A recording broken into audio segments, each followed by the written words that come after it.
నమస్తే అండి అందరికి. ఈ రోజు మన పాఠం చెట్టు సాక్ష్యము మన 5వ తరగతిలోని కథ. పాఠంలోకి వెళ్లే ముందు ఈ రోజు మీకు ఒక పొడుపు కథ. నీళ్లు తగిలితే గుప్పెడవుతుంది, ఎండ తగిలితే గంపెడవుతుంది. ఏంటది? కామెంట్ చేయండి ఆన్సర్. అవంతిపురంలో ధనగుప్తుడు నందిగుప్తుడు అని ఇద్దరు వర్తకులు ఉంటారు. వాళ్ళిద్దరు కూడా పొరుగు దేశానికి వెళ్లి మంచిగా వ్యాపారం చేస్తారు. వాళ్ళ వ్యాపారము 3 పువ్వులు 6 కాయల్లాగా ఉంటుందన్నమాట. మంచిగా డబ్బులు సంపాదిస్తారు. డబ్బులు బాగా సంపాదించేసి మళ్ళీ తన ఊరికి వచ్చేస్తారనమాట.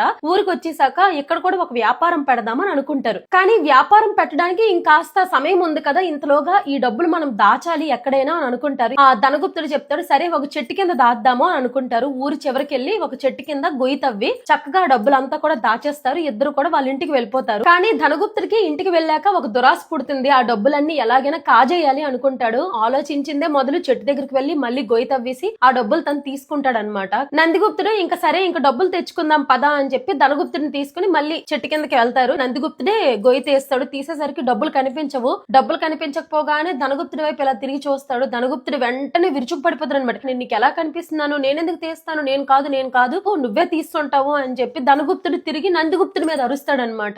ఇద్దరు అలా చాలా గొడవ పడతారు. గొడవ పడ్డాక ఇలా కాదు అని చెప్పి రాజుగారి దగ్గరికి వెళ్తారు. దొంగకు ధైర్యం ఎక్కువ అన్నట్లు ధనగుప్తుడు మాత్రము తప్పంతా నందిగుప్తుడి మీదే తోసేస్తాడు. ఇంకా రాజుకి ఏం చేయాలో అర్థం కాకపోయేటప్పుడు ధనగుప్తుడు అంటాడు, మేము చెట్టు కిందే కదా డబ్బులు దాచాము, రేపు పొద్దున్న వచ్చి ఆ చెట్టును అడగండి ఎవరు దొంగలించారని, ఆ చెట్టే మీకు సాక్ష్యం చెప్తుంది అని అంటాడు. అలా ధనగుప్తుడు నందిగుప్తుడు వాళ్ళ ఇంట్లోకి వెళ్ళిపోతారు. ధనగుప్తుడు ఇంటికి వెళ్ళాక వాళ్ళ నాన్నకి జరిగిన విషయం అంతా చెప్తాడు. రేపు చెట్టు దగ్గరికి వెళ్ళి సాక్ష్యం నువ్వే చెప్పాలి, చెట్టుకి ఒక తొర్ర ఉంటది, ఆ తొర్రలో నువ్వు దాక్కో, పొద్దున రాజు వచ్చి అడిగేటప్పుడు నందిగుప్తుడి పేరు చెప్పు అని వాళ్ళ నాన్నకి మొత్తం చెప్తాడు. ధనగుప్తుడు చెప్పిందంతా వాళ్ళ నాన్న విని, ఇలా తప్పు, అసలు నువ్వు నమ్మిన వాళ్ళకి ఎలా మోసం చేస్తావో, అందులోని స్నేహితుడికి ఇంత మోసం చేయవచ్చా, నువ్వే తప్పును ఒప్పుకో అంటే, లేదు నేనెందుకు తప్పును ఒప్పుకుంటాను, నువ్వు ఇప్పుడు చేస్తావా చేయవా అని వాళ్ళ నాన్నని బెదిరించి ఎలా అయినా నువ్వు చెట్టు త్వరలో పొద్దున్నే వెళ్ళి దాక్కో అని చెప్పి మొత్తానికి వాళ్ళ నాన్నని ఒప్పిస్తాడు. ఇంతలోగా పొద్దున్న అవుతుంది.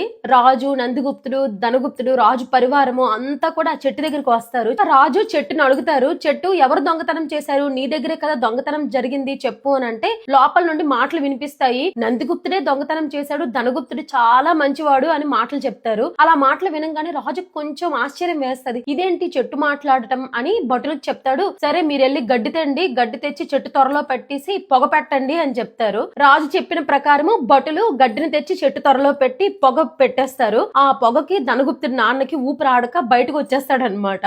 బయటకు రాగానే రాజు ఆ నాన్నని చూసి ఈ విషయం అడిగితే మొత్తం చెప్పేస్తాడు, ధనగుప్తుడే దొంగతనం చేశాడని. అప్పుడు రాజు నందిగుప్తుడికి ఎంత డబ్బు అయితే రావాలో అంత డబ్బు ఇప్పిస్తారు. ధనగుప్తుడికి దొంగతనం చేసినందుకు శిక్ష వేస్తారు. వాళ్ళ నాన్నకి ఇంకా పెద్దవారు కనుక క్షమించి వదిలేస్తారండి. అదండి కథ. Thank you.